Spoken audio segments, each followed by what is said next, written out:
Sans mâcher les mots, accuse en tout cas des sponsors autour de cette attaque, en tout cas des sponsors étrangers à la manette de cette attaque, notamment la France, le Bénin et la Côte d'Ivoire. En tout cas, l'accusation est frontale. Monsieur Roland Achille Médété, déjà un petit commentaire.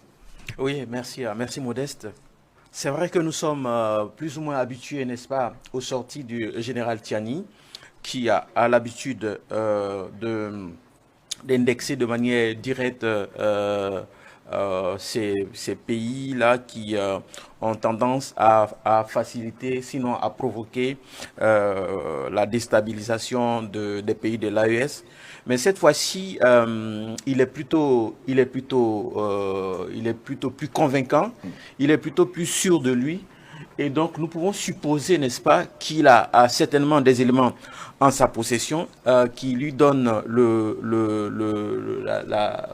la largesse de pouvoir affirmer ces choses-là. Mais c'est quand même des accusations assez graves dans la mesure où nous connaissons nous savons que cette zone, la zone de l'AES, c'est une zone qui est très visitée, sinon régulièrement visitée par des attaques et tout. Nous savons quelle est la tension qui existe entre, enfin, quelle est cette, par quelle manière il y a eu la rupture, n'est-ce pas, avec la France impérialiste. Et donc, nous sommes, très inquiets que on va dire, cette récurrence-là arrive parce que souvent on dit qu'il y a pas de fumée, il y a pas de fumée sans feu. Mais nous l'avons déjà dit sur ce plateau-là que les Africains ont vraiment des difficultés à comprendre l'objectif véritable d'un développement, de l'intérêt véritable des Africains, dans la mesure où quand on voit ce qui s'est passé la semaine dernière avec le Togo, Damiba, qui depuis le Togo tente de déstabiliser le Burkina. On s'inquiète que cela soit davantage plus généralisé parce que à ce rythme-là, nous n'allons pas connaître nous n'allons pas connaître la paix, nous n'allons pas connaître le développement que nous recherchons.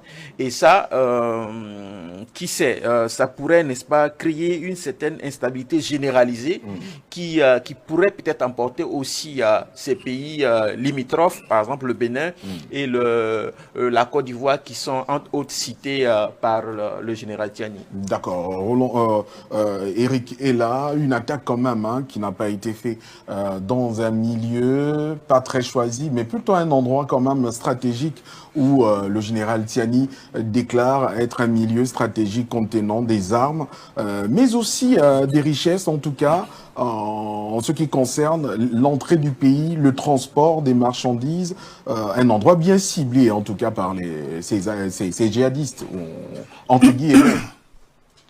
Tout à fait. Hein. Bon, déjà, ce n'est pas des djihadistes, ce pas des terroristes. Ce sont des mercenaires, comme l'a si bien dit le général Tchiani, parce que les mots ont leur importance. Hein. C'est une attaque organisée, coordonnée et sponsorisée. C'est une attaque stratégique. Stratégique pourquoi? Parce que je pense que la finalité, c'était de faire tomber le régime du Niger. Vous savez, Ibrahim Traoré avait averti les Africains que l'AES va subir un hiver noir. Hein. Et l'hiver noir, les gens avaient pris ça pour rigoler, mais il parlait pour une fois en code, parce qu'il est coutumier de parler de façon directe, un peu comme Gianni. Lui, il appelle le chien par son nom. Mais là, cette fois-ci, il avait averti le peuple africain, parce que là, l'AES, en général, quand ses présidents s'expriment, ils ne parlent pas au nom de leur pays, ils parlent au nom de tous les Africains qui souhaitent une véritable souveraineté de notre continent. Donc, cet hiver noir, effectivement, a commencé, comme l'a si bien dit mon prédécesseur, par le Burkina Faso, par le Mali, parce qu'il y a eu des attaques au niveau du Mali, des camions au niveau de la frontière. Tout ça a été coordonné en 48 heures. Donc, l'objectif était de disperser les forces de l'AES parce que tous ces pays ont été attaqués au même moment.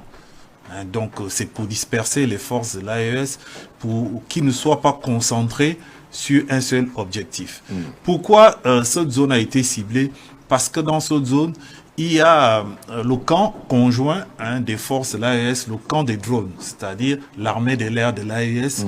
Le camp est situé là-bas et ce camp, pour ceux qui connaissent bien Niamey, c'est là où était avant le camp de l'armée française. C'est là que les militaires français, avant qu'ils ne soient chassés du Niger, étaient implantés. Donc dans ce camp, comme je vous le disais, il y a les drones.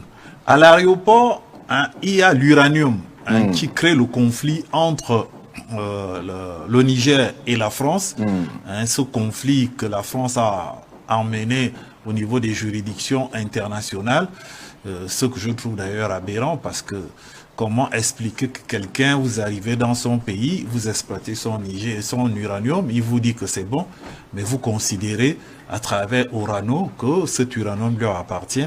Et justement aussi dans ce même zone, il y avait justement le camp, il y avait le stockage de l'uranium.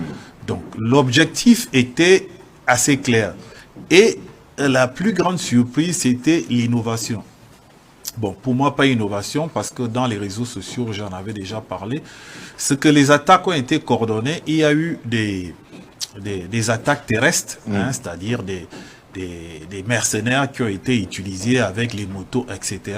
Et il y a eu aussi une attaque aérienne au point où le Niger a dû déclencher la sécurité aérienne, c'est-à-dire le système de défense aérien qui a permis de protéger justement toute cette zone, parce que les mercenaires avaient des drones kamikazes. C'est des drones qui coûtent extrêmement cher et on se demande comment ces gens peuvent être financés autant s'ils ne sont pas appuyés par des puissances internationales.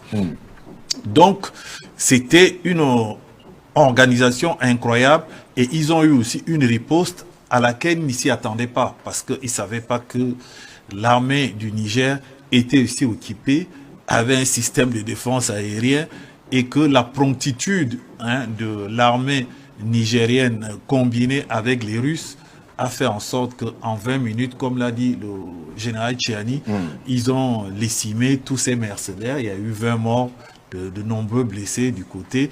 Et au niveau de l'armée du Niger, il y a eu juste 4 blessés. Donc c'est vous dire quand même que c'est quand même chaud. Et le président du Niger a cité nommément comme sponsor Emmanuel Macron. Il a cité nommément Alassane Dramane Ouattara, il a cité nommément Patrice Talon. Je vous dirais quand même que, comme disent les Ivoiriens, il y a déjà un riz couché entre le Niger et la Côte d'Ivoire. Parce que quand le général Tchiani accède au pouvoir par coup d'État, une force de la CEDEAO avait été mobilisée pour aller sauver le soldat Bazoum, soit disant que c'est Bazoum qui représentait la démocratie. Et à ce sujet, le président de la Côte d'Ivoire avait fait une sortie pour dire que lui, il était prêt, et il avait déjà décaissé un budget qui permettait à ces militaires qui vont s'y rendre de tenir 3 mois de guerre. Ils avaient évalué déjà que ça devait durer 3 mois. Et avec Talon, il y a aussi un autre riz couché, parce qu'au niveau de Talon, le général Tchiani avait déjà fait de nombreuses sorties pour fustiger la présence de l'armée française au niveau du Bénin, qu'il considérait comme étant une organisation de déstabilisation. Parce que quand un général de ce niveau parle à un président de la République, on peut supposer qu'il a des preuves. Et d'ailleurs, la Côte d'Ivoire a vite fait de réagir, puisque l'ambassadeur du Niger a été convoqué pour explication, comme ça se fait en période de crise. Donc je pense que c'est une histoire qui ne va pas terminer comme on pense, et il y a une tension palpable maintenant aujourd'hui entre l'AES, parce que je ne dirais pas le Niger, entre l'AES, la Côte d'Ivoire, le Bénin et la France. D'accord. Merci, monsieur Eric Ella, de votre analyse. Déjà, nous allons partir avec monsieur Jean-Paul Auger Olomo. l'aéroport de Niamey, c'est un enjeu géopolitique et stratégique important en termes d'économie également, en termes géopolitique et économie. Il faut dire que c'était un incident, en tout cas une attaque qui est fait à l'aéroport, pas très loin de la présidence de la République. L'objectif était clair, il fallait absolument déstabiliser finalement ce pays. Ben écoutez, quand on regarde la cible, en l'occurrence l'aéroport, la manière dont l'opération a été menée, les moyens dont disposaient les assaillants, il est clair qu'il s'agissait ni plus ni moins d'une tentative d'abord de prise de contrôle de l'aéroport pour ce qu'il est. Les aéroports sont toujours des endroits stratégiques, quels que soient les pays. Donc il y a d'abord ça, et puis justement à côté il y avait un dépôt d'uranium, mais on sait que, comme Eric l'a rappelé, il y a un contentieux concernant la propriété de ce stock d'uranium-là, propriété qui est contestée par l'entreprise Orano, qui estime qu'il a été exproprié par le gouvernement nigérien. Mais ce qui me surprend, c'est effectivement la manière dont l'opération a été menée, parce que j'ai du mal à imaginer que les assaillants ne connaissaient pas ce qu'il y avait dans l'aéroport tout autour. C'est-à-dire qu'il y avait la proximité d'une base militaire avec une base de drones. Et quand on voit le nombre de personnes, une vingtaine de tués chez les assaillants, 11 ont été capturés, on estime qu'à peu près une dizaine se soient échappés. Les services de sécurité sont activement à leur recherche. Donc on estime qu'en vrai une cinquantaine de personnes pour essayer de prendre possession d'un lieu aussi sensible, aussi surveillé. C'est que vraiment où on ne connaissait pas véritablement le terrain, où on a sous-estimé les capacités des forces armées nigériennes qui ont répondu, comme l'a dit Eric, là, avec promptitude, avec efficacité, et ils ont été appuyés en cela par les soutiens russes qui sont présents dans le pays. Et d'ailleurs, l'armée a mis en place par les trois pays, l'AUS, qui ont également participé à cette opération, bien saluée d'ailleurs par... Non, mais la force conjointe est justement située à l'aéroport. Voilà. C'est-à-dire, les trois armées sont au niveau de l'aéroport. C'est-à-dire la force conjointe de l'AES et de l'armée de l'air. C'est-à-dire que c'est là que se trouvent les drones, les avions, etc. Voilà. Et donc, sachant tout ça, comment organiser une opération de cette manière-là? À mon avis, je pense que la manière montre soit une méconnaissance du terrain, soit une forme de négligence dans l'élaboration opérationnelle de Non, moi je pense pas, parce qu'ils sont venus avec des drones kamikazes. C'est ce que je dis, il y a la méconnaissance dans la mesure où, pour moins une cinquantaine de personnes avec quelques drones kamikazes, alors que l'on sait la place stratégique qu'a cet aéroport-là, avec le fait qu'il y avait une garnison militaire là à côté. Est-ce que vous voyez, pour moi, c'est vraiment de l'incompétence du côté des assaillants.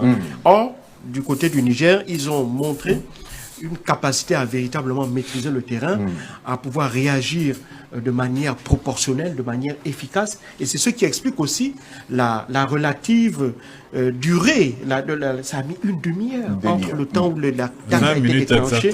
20 minutes de riposte, c'est-à-dire à peu près une dizaine de minutes où le temps que les Nigériens essaient de comprendre d'où vient le danger, de riposter et de neutraliser l'attaque. Donc tout ça, ça s'est fait de manière extrêmement rapide. Et donc ça, évidemment, ça prouve que d'abord, l'AES, ils sont conscients, et ça ils le disent depuis des années, des menaces qui pèsent sur eux, et que par conséquent, ils sont en capacité de pouvoir riposter à quelques menaces que ce soit qui viendraient menacer leur stabilité. Moi, je pense que ce qui les a surpris, c'est la défense, le système de défense aérienne. C'est-à-dire qu'ils ne savaient pas que le Niger possédait justement cet outil de guerre. Parce que... Mais monsieur Eric est là avec une collaboration avec l'AUS. Parce que les pays cités, quand le général Tiani cite des pays... Ces pays, en général, l'AES présente ses armes. Quand ils ont des innovations, quand ils ont des partenariats. Mais vous avez constaté qu'à aucun moment, ils ont dit posséder un système de défense aérienne.